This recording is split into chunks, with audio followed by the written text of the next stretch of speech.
오늘 우리가 읽은 열왕기상 17장은 어두움이 짙어가는 암울한 시대가 시작되고 있다는 것을 암시하고 있습니다. 17장 첫 구절에서 말하고 있습니다.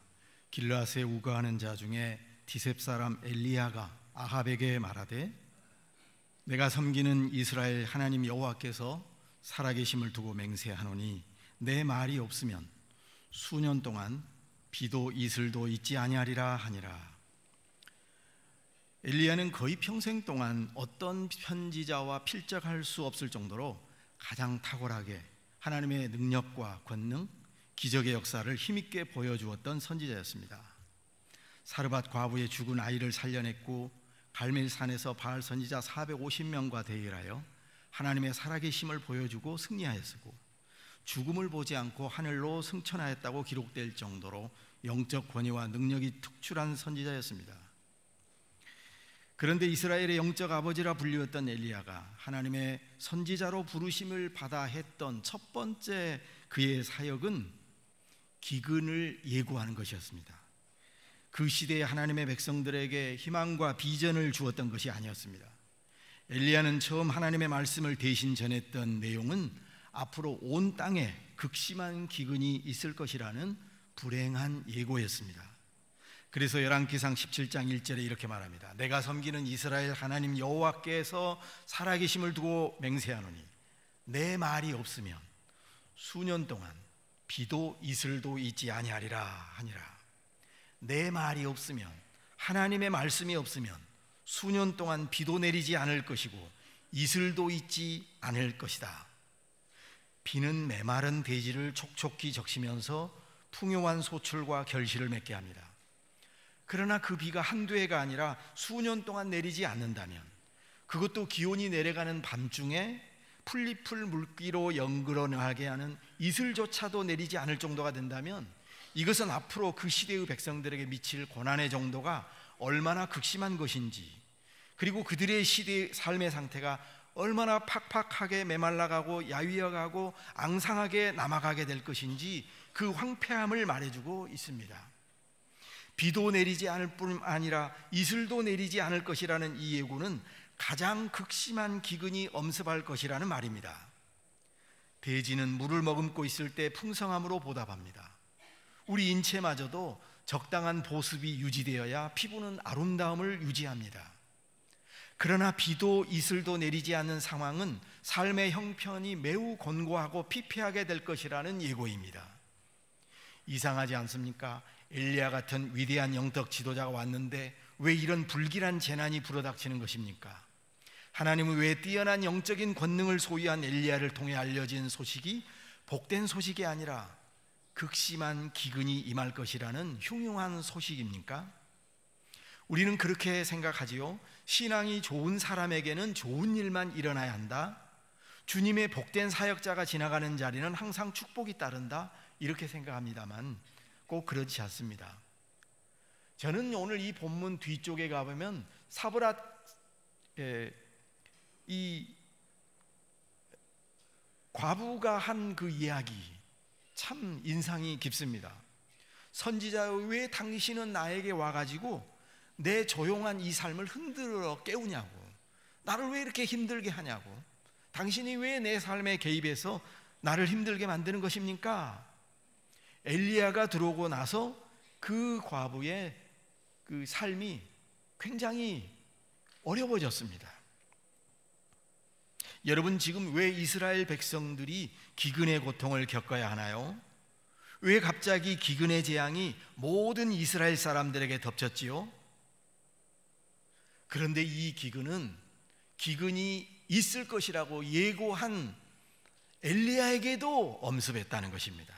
엘리야도 그 백성들과 똑같은 기근의 고통을 겪어야 했고 깊은 시냇가로 피신에 들어가야 했습니다. 여러분 중에는 하나님께 그렇게 원망하실 때도 있을 것입니다. 하나님, 저희가 왜 이렇게도 오랜 기간을 극심한 고통을 겪으면서 보내야 합니까? 이렇게 물을 수 있을 거예요. 저도 여러분의 사랑 기도회에 몇 번 설교하다 보니 올 때마다 이런 생각이 듭니다. 참 이상도하다.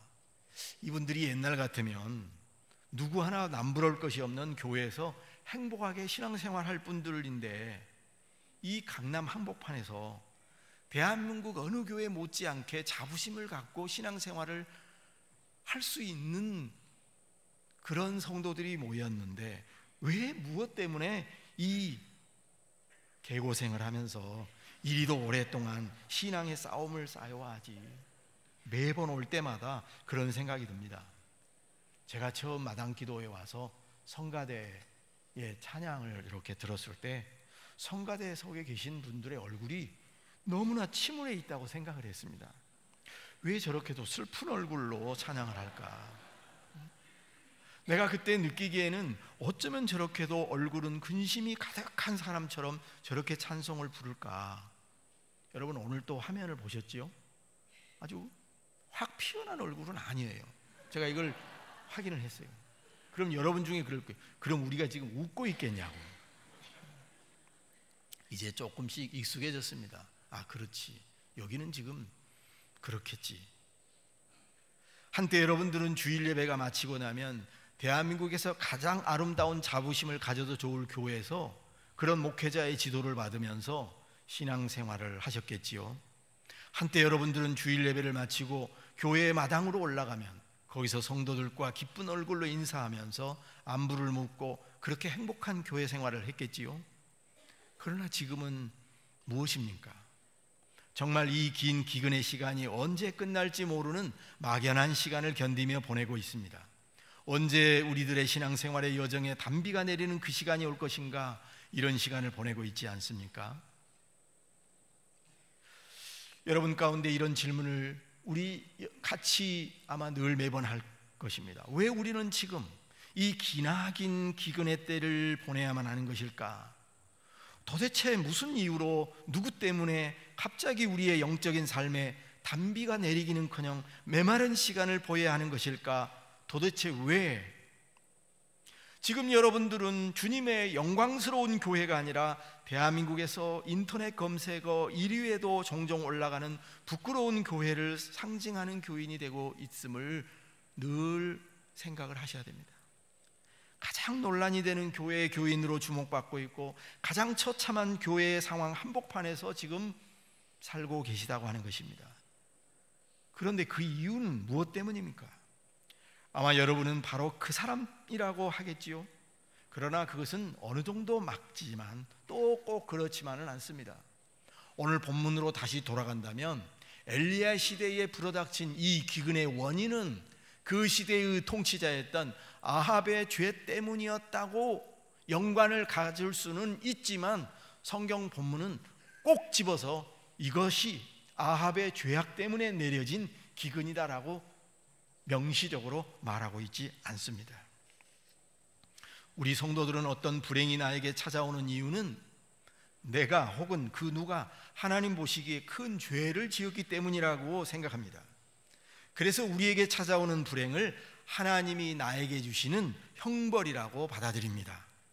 그래, 이 사태는 분명 내가 지은 죄 때문에 하나님이 나를 벌 주시려고, 하나님 나를 치시려고 주신 벌이야, 이렇게 생각합니다. 예수님 제자들도 그랬지요. 태어나면서 소경된 자가 구걸하고 있을 때 제자들이 예수님께 여쭙기를, 주님, 이 사람이 나면서부터 소경된 것이 이 사람의 죄 때문입니까? 이 사람의 부모의 죄 때문입니까? 제자들의 생각은 이미 답을 가지고 있었습니다. 틀림없이 이 사람이나 아니면 그 부모의 죄 때문에, 그 업보로 인하여 이 사람이 이렇게 지금 형벌을 받고 있는 것 아니겠냐고 했습니다. 우리 예수님께서는 이 일을 통해 하나님이 하시는 일을 드러내게 하시기 위함이다. 그 누구의 죄가 아니다 하는 거죠.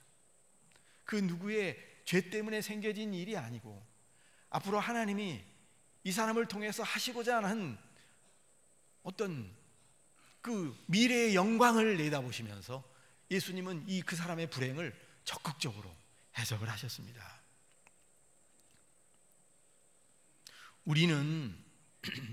우리가 정말 조심해야 될 것은 불행의 원인을 누구의 탓으로 돌리는 것입니다. 내가 이해할 수 없는 장기적인 불행이 있습니다. 인간의 눈으로 해결 불가능한 아픔이 오랫동안 지속되는 불행과 고통이 있습니다. 그런데 이것은요, 내가 공부를 열심히 하지 않아서 시험을 망쳤거나, 그래서 불합격을 했거나, 내가 건강에 게을러서 몸이 망가진 것과는 다른 문제예요. 그것은 원인이 분명합니다. 그것은 분명히 내 탓으로 일어난 일입니다. 대개 도덕적인 악에 대한 것은 그 악의 책임을 찾을 수가 있습니다. 도둑놈이 남의 집 물건을 훔쳐서 감옥에 가서 징벌을 받는 것은 불행이 아니고 자기가 잘못해서 받는 형벌입니다. 이건 불행이 아닙니다. 그가 받은 징벌은 그의 도덕적인 잘못 때문에 일어난 겁니다. 여기서 고통의 원인은 분명합니다. 그러나 태어나면서 소경된 사람의 불행은 누구의 잘못 때문이라는 원인이 없습니다.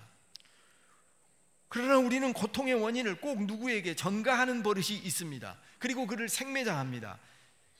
너 때문에 이렇게 됐어. 너 때문이냐. 그러면 이미 고통을 겪고 있는 그 당사자는 위로를 받기는커녕 또 한 번의 고통을 겪어야 합니다. 이중의 고통, 지금 현재 겪고 있는 그 고통 외에 바로 너 때문에 이 일이 일어났다고 하는 것입니다.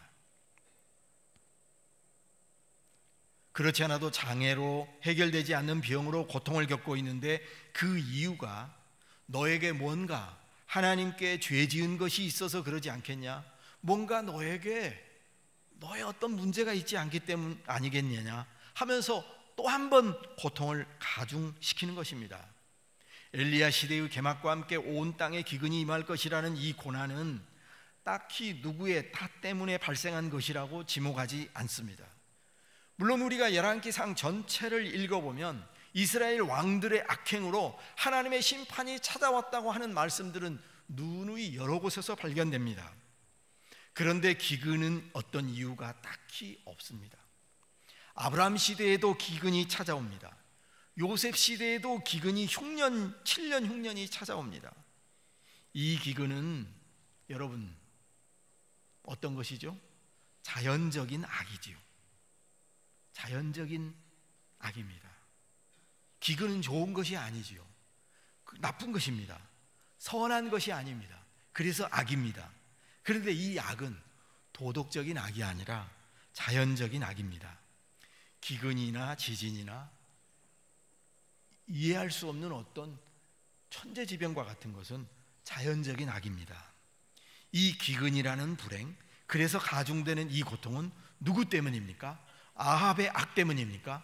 성경은 꼭 그렇다고 분명하게 말하지 않습니다. 아합이 악을 행하였다고는 말하지만 그 악 때문에 기근이 임하였다고만 말하고 있지 않습니다. 그런데 여러분 보십시오. 갑작스럽게 찾아온 기근으로 인하여 모든 백성들이 고통을 겪습니다. 심지어 기근의 소식을 알린 엘리야도 그 기근의 피해자가 되고 있습니다. 왜 엘리야가 기근의 희생자가 되어야 됩니까? 그는 기근을 선포한 사람입니다.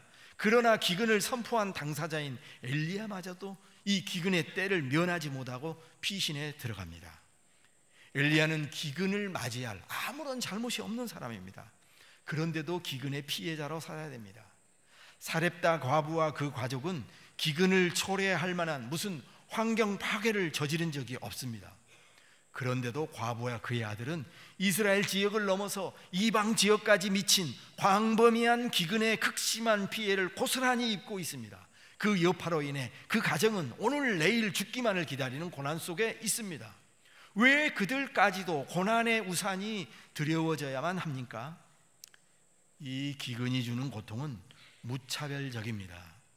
그러므로 여러분, 오늘 우리에게 어떤 고통이 찾아왔을 때 이게 나만 겪는 게 아니라 모든 그 시대가 겪는 고통이라고 생각할 수도 있습니다. 예를 들자면 조그만한 개척교회가 교회를 아무리 성장하려고 전도지를 들고 아무리 뛰어다녀도 전도가 안 됩니다. 그거는 한국교회가 다 지금 이렇게 엉망이 되어 있기 때문에 그 작은 개척교회는 아무 잘못이 없어요. 그냥 잘못이 있다면 작다는 것 뿐입니다. 그러나 그 고난의 그 고통을 그 교회가 고스란히 안고 있는 것입니다. 여러분들이 겪는 고통도 그런 것일 수 있습니다. 이 기근의 원인은 사람에게 있는 것이 아니라 하나님 자신으로부터 시작된 것이었습니다. 기근이 발생하는 결정적인 이유는 단 한 가지 이유밖에 없습니다.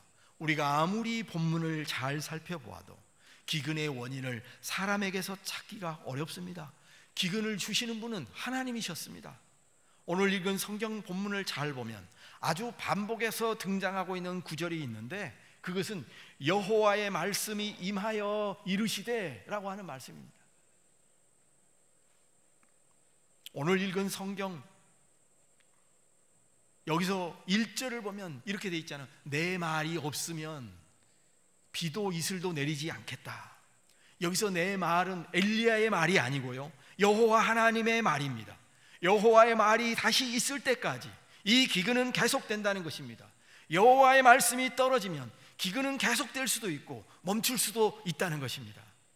2절을 보니 여호와의 말씀이 엘리야에게 임하여 가라사대 너는 여기를 떠나라 그리 시냇가로 들어가라. 여호와의 말씀이 임할 때 평범했던 일상이 기근의 때로 변하기 시작합니다. 여호와의 말씀이 임할 때 엘리야는 이제 기근의 피해자가 되어 피신해야 합니다. 그런데 피신에 들어간 그 시냇가가 메마르자 다시 여호와의 말씀이 임하였습니다. 8절에 말하기를 여호와의 말씀이 엘리야에게 임하여 이르시되 너는 일어나 시돈 땅 사르밧 과부에게 가라 이렇습니다. 14절입니다. 여호와 하나님의 말씀이, 엘리야는 여호와 하나님이 말하는 대로 말하자 기근이 시작되었지만 하나님의 말씀대로 했더니 말한 그대로 기적도 일어났습니다. 16절입니다. 모든 일은 여호와 하나님의 말씀하신 대로 일어났습니다. 여러분, 하나님의 말씀이 임한다는 것, 이 얼마나 귀중한 겁니까? 모든 일의 시작은 여호와의 말씀이 임하여 시작됩니다. 17장이 끝나고 18절이 시작되는 첫 구절에도 여호와 하나님의 말씀이 엘리야에게 임할 때 또 다른 역사가 이렇게 시작되고 있습니다. 이 말씀 때문에 기근이 일어나고, 이 말씀 때문에 엘리야는 그리 시냇가로 피해 들어가고, 말씀이 임하자 사르밧 지방의 한 가정으로 피신하고, 모든 일의 시작과 끝은 하나님의 말씀에서 시작되었습니다. 여호와의 말씀이 임할 때 새로운 일이 일어납니다. 여호와 말씀이 임할 때 역사는 시작됩니다. 결국 이 말씀은 하나님의 말씀이 모든 것을 새롭게 하신다. 이 세상 역사를 주관하시는 것은 하나님 자신이다 하는 것입니다. 여러분, 하나님의 말씀은 곧 하나님의 인격 자신을 가리킵니다. 여호와 하나님이 말씀하셨다는 것은 하나님께서 무엇인가를 행하셨다라는 그런 뜻 아니겠습니까? 만물의 운명과 생사화를 여호와 하나님께서 지금 주관하고 계시다는 것을 말합니다.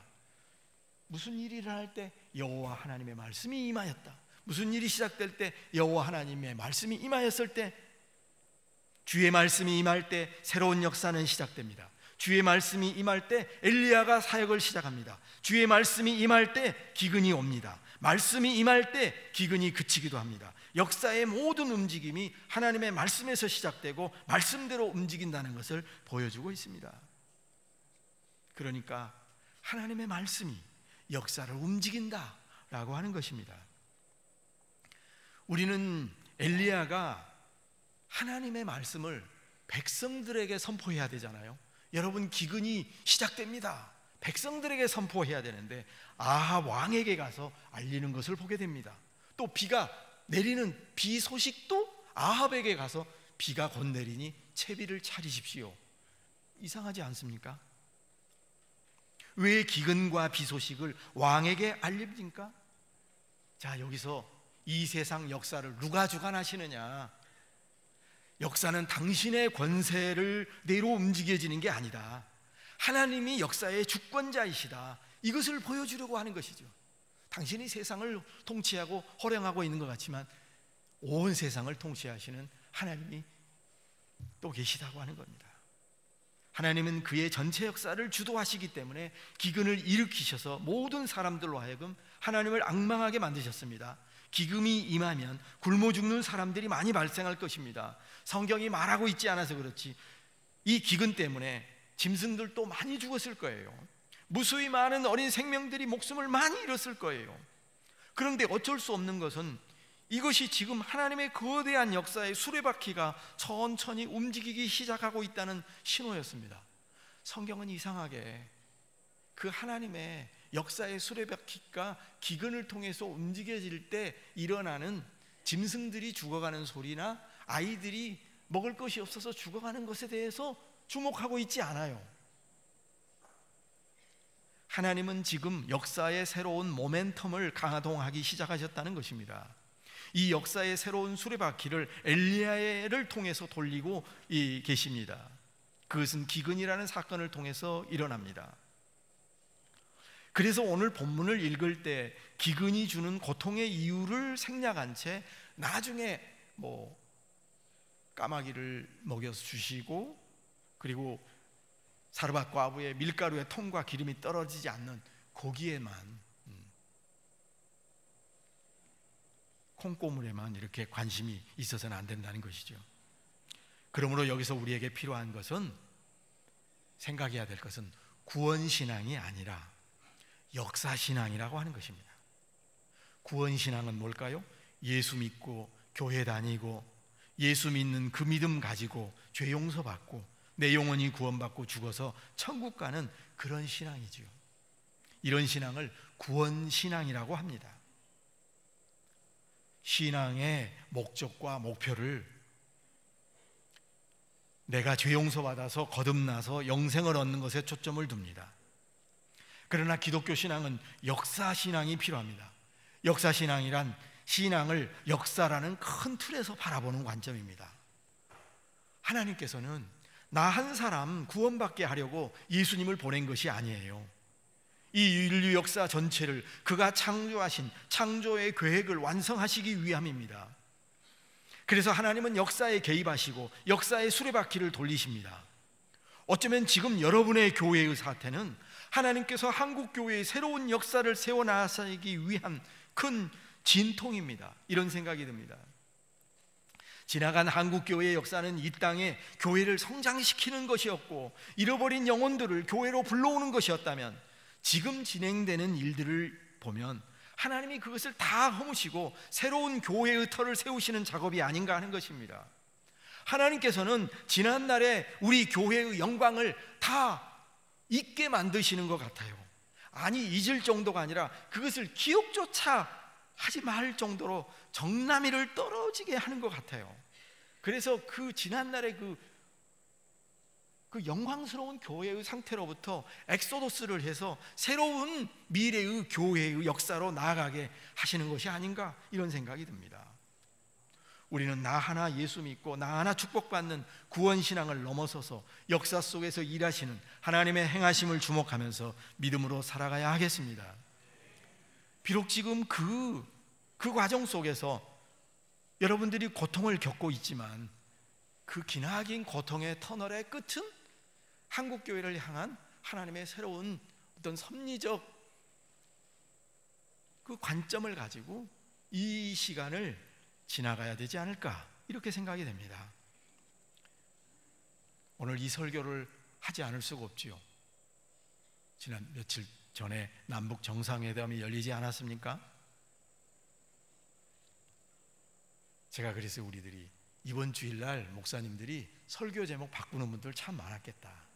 그래서 어떤 분들은 말하기를 차라리 이 정상회담이 월요일날 터졌어야 되는데 그래야 이제 설교 준비할 때 대비를 할 텐데 금요일인가요? 그때 터지니까 근데 금요일은 저도 TV를 하루 종일 봤지만 이게 도대체 무슨 일이지? 토요일쯤 되니까 생각이 이제 정리가 되기 시작하는 거예요.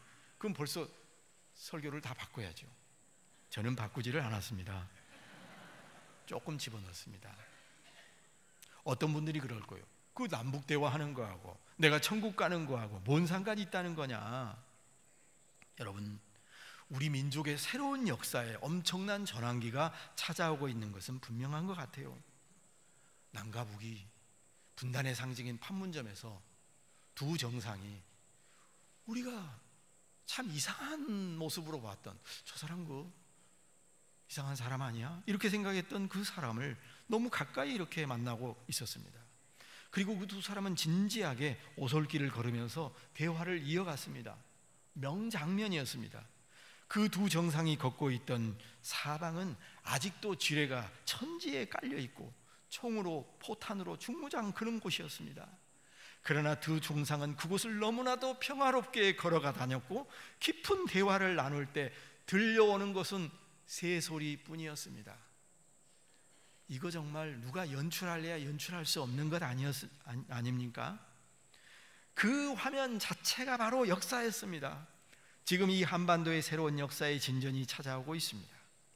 여러분, 우리는 이 새로운 역사를, 우리에게 찾아오는 새로운 역사를 눈여겨보는 안목을 가질 필요가 있는 줄로 생각합니다. 지금 이 나라의 운명의 중대한 기로에 서 있는 시점인데 바로 우리에게 필요한 것은 역사신앙. 하나님은 거대한 역사의 이 한복판에서, 역사의 중심에서 이 나라의 운명과 우리 민족의 이 운명을 지금 움직여가고 계시다.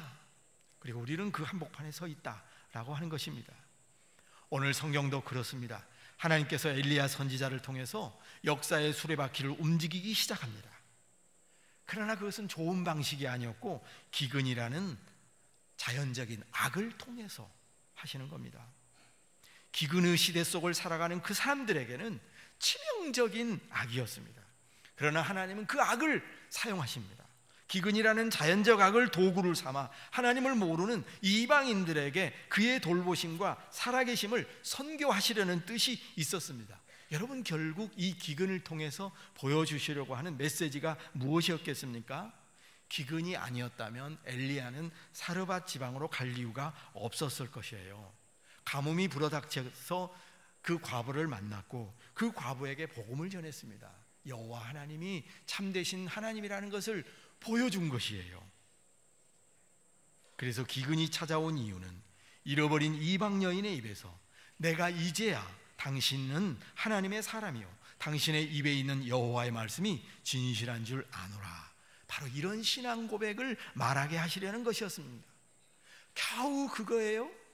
우리 예수님이 말씀하시잖아요.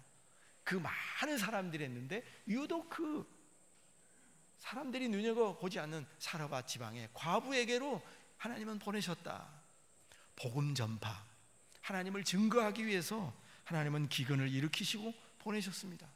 그 기근 때문에 일어난 희생에 대해서, 고통에 대해서는 생략한 채 말입니다. 여러분, 그러면 이렇게 생각한다면 얼마나 하나님은 무자비한 섭리자입니까? 이런 생각이 듭니다. 여러분이 만난 지금의 기근은 결코 유쾌한 일이 아닙니다. 그러나 이 기나긴 기근으로 인해 복음을 가장한 숨겨져 있는 거짓과 위선, 허위를 벗겨내는 도구로 사용하고 있는지 모르겠습니다. 그렇다면 이 기근의 고난은 유익한 도구로 사용되고 있기도 할 것입니다. 하나님은 애굽에서 당신의 구속 역사를 일으키시려고 아브라함부터 야곱까지 불러내셔서 야곱의 후손들을 애굽에 보내셨고 거기서 종살이를 수십 년 동안 하게 하시고 때가 찾아 출애굽하게 하시어 당신의 구속의 역사를 이루어내셨습니다. 그런데 구속의 역사를 일으키기까지는 너무나 오랫동안 애굽에서 종살이, 노예살이라는 그런 극심한 고난의 과정이 있었어야만 됐어요. 이건 참 슬픈 일입니다. 그런데 여러분, 우리가 하나님께서는 우리의 고난까지도 당신이 이루고자 하는 도구적 섭리로 사용한다는 이 말씀에 주의하지 않으면 안 됩니다. 기근이 하나님의 주권적인 뜻으로 일어났다고 했습니다. 그러나 이것을 너무 하나님 편에서만 생각할 때 우리가 잘못하면 아주 무자비한 크리스찬, 무자비한 성경 해석자가 될 수가 있습니다. 하나님께서는 당신이 하시고자 하는 일을 이루시려고 무고한 생명들을 죽음으로 몰아가셨다, 이것만으로 이렇게 해석될 수 있기 때문에 그렇습니다. 그렇기 때문에 우리는 극단의 해석을 조심해야 되겠습니다. 무엇이냐면 이 기근은 하나님의 말씀에서 나온 거니까 묻지도 따지지도 말라. 이건 여호와의 입에서 나온 말씀이 주신 사건이니 아무 소리 하지 말고 그냥 순종해라. 이런 시각을 또한 조심해야 합니다. 이런 시각이 위험합니다. 왜냐하면 이런 해석은 하나님의 뜻을 앞세워 사람들의 고통에 주목하지 않기 때문입니다. 잘못하면 이런 생각은 기독교를 아주 폭력적이고 무자비한 종교로 만들어버리기 때문입니다. 여러분, 세월호가 일어나지 않습니까? 300명 이상의 어린 생명들이 죽지 않았습니까? 그런데 우리가 믿는 사람들이기 때문에 섭리적 시각에서 이 사건을 본다면 정말 이거는 해서는 안 될 말이지만 그 사건이 일어났고 그리고 이상하게 뭐가 발견되기 시작하더니 그 이전 정부가 가졌던 그 태만하고 그 인명이 상할상되었을 때 아무런 책임을 짓지 않았던 그런 모습들이 드러났고, 그래서 많은 사람들이 광장으로 가서 촛불을 들기 시작하더니 새로운 정부가 일어나서 지금 이렇게 흘러가고 있다. 그러니까 이 세월호의 이 고난은 하나님의 섭리였다. 이렇게 쉽게 해석해버리면 여러분, 이런 위험성이 있을 수 있다는 것이지요. 여호와의 말씀이 임하여 가라사대, 지금도 수많은 교회의 지도자들이 성도들에게 말합니다. 이건 하나님의 말씀이다. 이것은 다 하나님의 뜻으로 일어난 일이니 가타부타 하지 말고 그저 순종하고 따라와라. 그런 식의 설교와 가르침이 성도의 이성을 마비시키고 생각하는 신앙을 짓뭉개버립니다. 하나님의 말씀을 지나치게 앞세워 말할 때, 과잉 적용할 때 부작용이 따릅니다. 제가 이것을 지금 굉장히 좀 길게 설명하고 있는지 몰라요. 그런데 우리가 이렇게 보수적인 교회에서 신앙생활을 했던 우리들에게 이 부분에 대한 교정이 저는 많이 필요하다고 생각돼요. 길가에 묶여있는 나귀가 있는데 우리 예수님께서는 가서 그 나귀를 풀어와라 그랬거든요. 제자들 2사람이 가서 그 나귀를 하려고 했을 때 주인이 물어요. 당신들은 왜 남의 소유물을 마음대로 가져가시오? 이러자 주님의 제자들이 단순하게 말합니다. 왜 가져가냐고 묻지 마시오. 주가 쓰시겠다. 이걸로 끝입니다. 여러분, 하나님, 예수님 말씀하셨으니까 그렇게 하면 됩니까? 우리가 이런 말씀은 예수님이 하신 말씀이지만 일상에서 아무렇게 사용해도 되는 말이 아닙니다.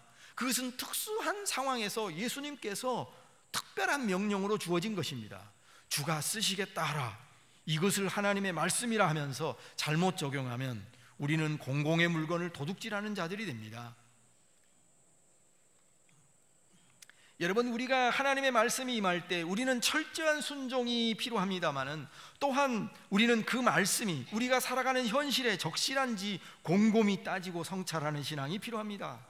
하나님의 말씀이 임하였다는 이유로 하나님이 주신 영적 권세가 세상의 법적 질서보다 우위에 있다는 논리를 그럴듯하게 사용하면서 이 사회에 통용되는 일반 법칙을 고려하지 않고 공공의 규칙과 질서를 혼란을 부추기는 거짓 사도가 되지 않으려면 성경 말씀을 하나님의 관점에서 보아야 할 뿐만 아니라 인간의 눈으로 사회의 보편적인 규범의 관점에서 볼 수 있어야만 됩니다. 왜냐하면요, 하나님의 말씀이 회방받지 않게 하려고 그러면 그렇게 해야 됩니다. 오늘 본문 말씀은 여호와의 말씀이 임하여 가라사대 기근의 역사가 시작되었다. 그리고 모든 것이 끝난 것이 아닙니다. 하나님께서 이렇게 기근을 사용하셔서 새로운 역사 안으로 그 시대의 사람들을 집어넣으신 것을, 그 역사를 통해 하나님께서 하시고자 하는 일을 보여주려는 데 있습니다. 그래서 우리는 이 성경 본문에서 하나님의 뜻으로 일어난 이 기근의 역사적 사건을 주목해 볼 때, 비록 기근이라는 불행이 찾아왔지만 그럼에도 불구하고 역사의 순간에도 우리 하나님은 그의 자녀들에게 피할 길을 주시는 자비의 하나님이라는 것을 알 수 있습니다. 하나님께서는 그 자녀들을 까마귀를 통해, 그리고 과부의 나눔을 통해 생명을 보존하신다는 약속의 말씀이었습니다. 이것이 우리에게 들려주는 메시지가 무엇이겠습니까? 기근이 있을지라도, 기근의 때가 아무리 오래 지속될지라도 하나님은 우리 곁을 떠나지 않고 우리를 버리지 않는다. 주님은 여전히 우리를 돌보시고 보호하시고 우리를 책임지신다는 메시지입니다. 사람들의 손길을 통해 돕지 않는다면 우리 하나님은 까마귀의 입을 열어서라도 도우실 것이다.